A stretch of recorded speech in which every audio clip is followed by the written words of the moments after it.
So the second part of our ethics of the employee is the employer's obligation to care. So employees have an innate obligation to care for the employees. Okay? So it's not a choice for the employer to care, but it's really an obligation of the employer to care for their employees. So aside from their basic right, okay, so like what we talked about, the basic rights of an employee, the employer can provide the following. So first, benefits and incentives. So when before we talk about benefits and incentives, why should employers care? Okay, so these are additional things to how an employer can show their care. One, it is a costly for businesses to hire. Okay, if you're a business, rehiring every few months is very costly for the business. It's a long process and it can cost the company money. For example, if I'm hiring an employee for the task of creating a website or maintaining my website for my online business, it's more costly for me to keep rehiring someone every few months, training that person, and then making sure the person understands the business. And that takes a lot of time and money. Unlike if you have a loyal employee for the business, that person already knows how the business works, knows what to do and what not to do, and that person would generally make less mistakes. Unlike when you have first time employees joining your company.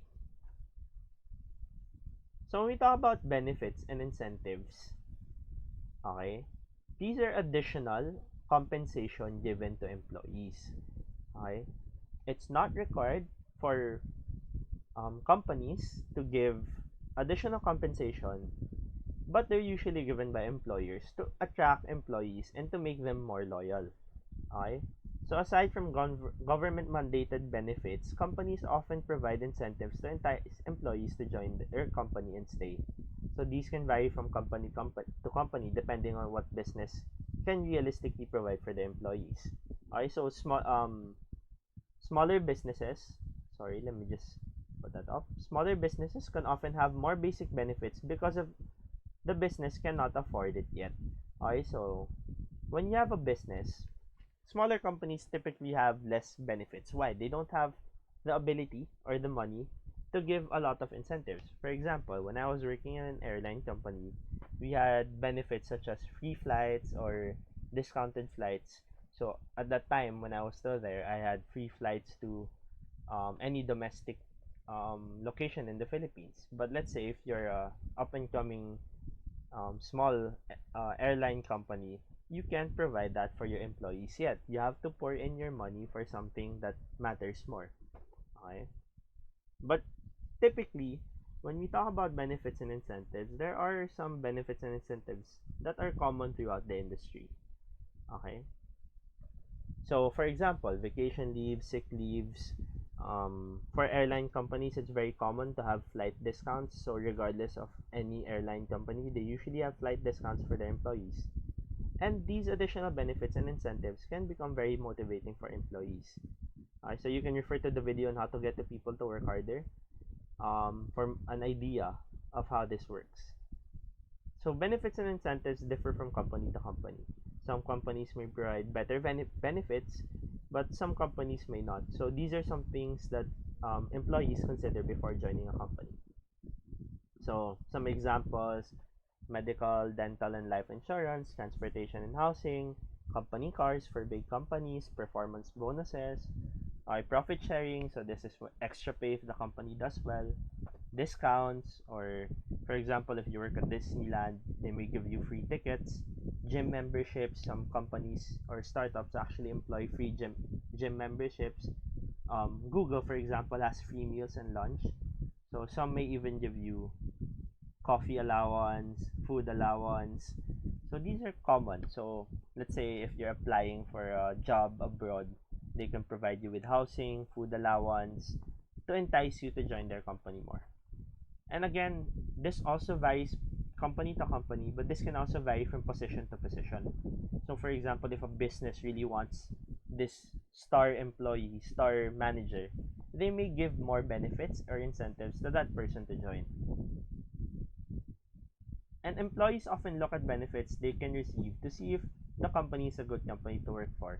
Will they provide for my transportation? Will they provide accommodation? So these are the things that the company will look at to see if the company is a good company to work for or not.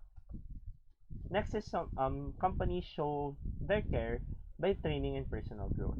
Okay, training and personal growth of the employee are important aspects of showing value to employee.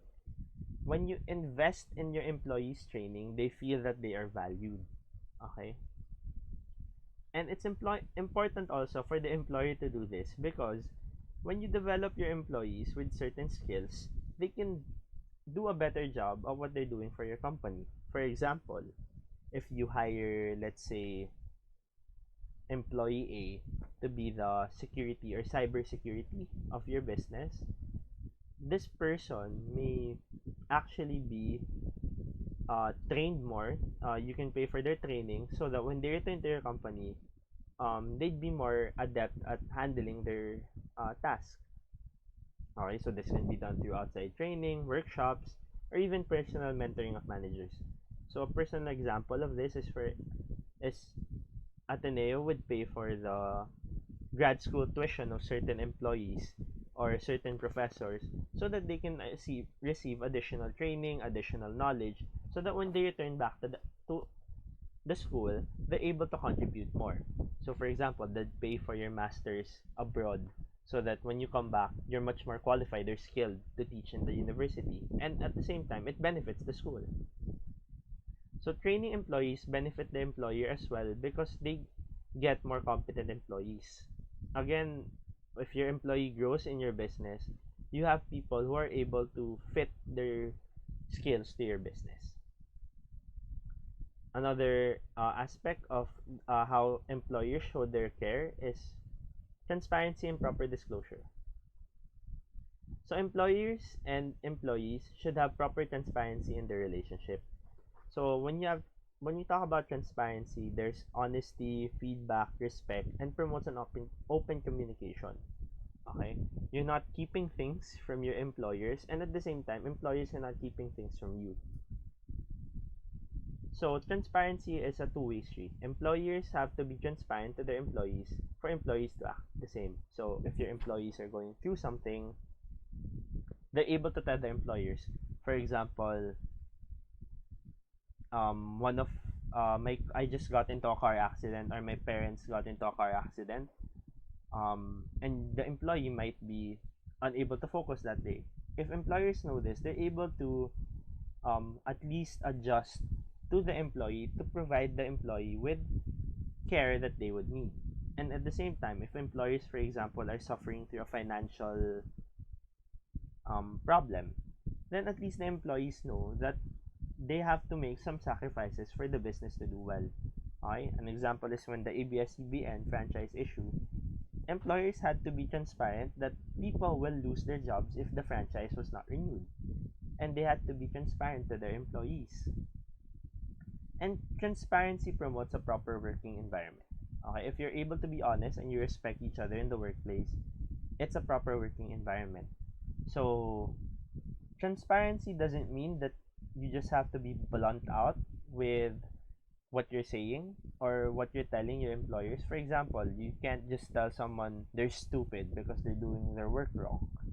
There's this thing we call sensitivity in the workplace, and there's a way to say things in a proper way. So you can watch the sensitivity training video from the office to get an idea of what I mean.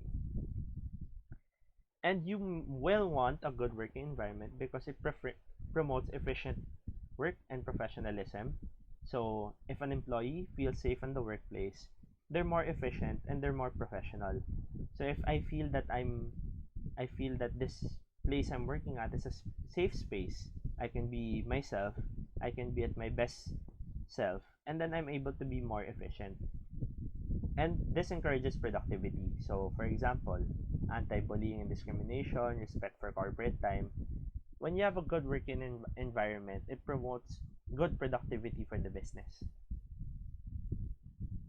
But like I said, just following the basic rights of an employee does not make a workplace ethical. At the same time, just following the common things that other companies do does not make your workplace ethical. there is still some things that you have to think about. Okay, there are still context, actions, results that come into play to see if how you can make your workplace more ethical. Okay, just copy pasting something that works doesn't necessarily mean that that's the best for your company.